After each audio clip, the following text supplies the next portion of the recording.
Hi, everybody. My name is Nir. I'm CEO of Eureka Labs. And in the next 5 minutes, I'm going to talk to you about something very, very cool that I think everybody should be aware of. Either you're a developer of a DeFi protocol, an auditor, or even if you're, God forbid, a white hat attacker trying to attack a protocol. I think it's something that you need to understand that it's going to be in your war chest pretty soon.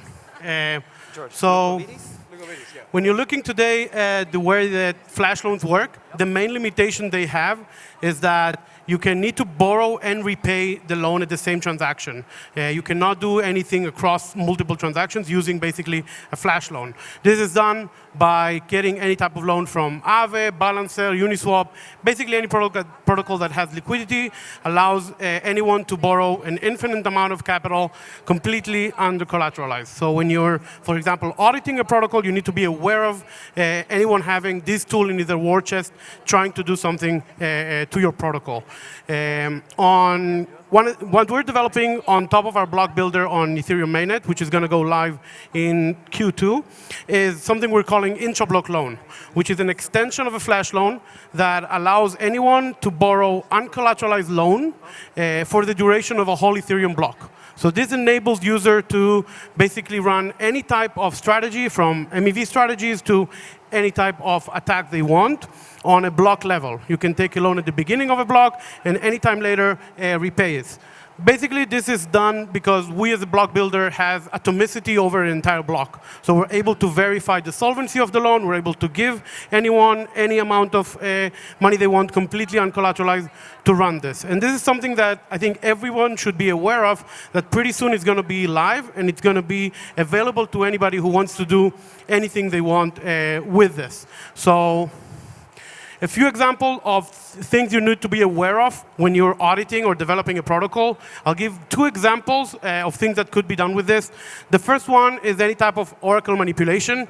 So think about any oracle that needs to be updated mid-block. An attacker can take in $1 billion loan in any token they want, do something, either change the price of index or any other thing that they want, wait for the oracle manipulation, oracle update to happen in the middle of the block, and then later on do the attack with the capital that they borrowed from the IntraBlock loan. At the end of the block, they only need to repay this. So you need to be aware that multi-transactions attacks are available right now. That's just one quick example.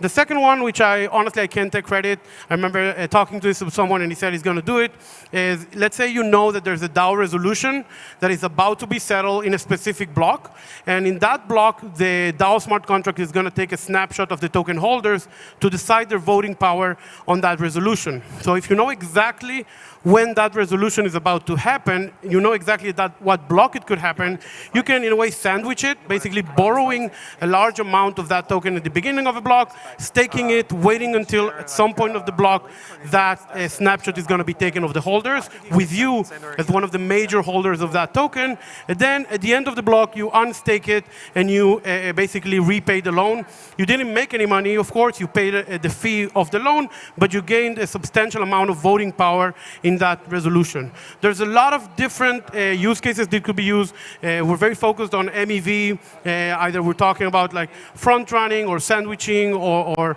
yield basis. We talked even examples. People told me they're going to use this for airdrop farming across multiple transactions.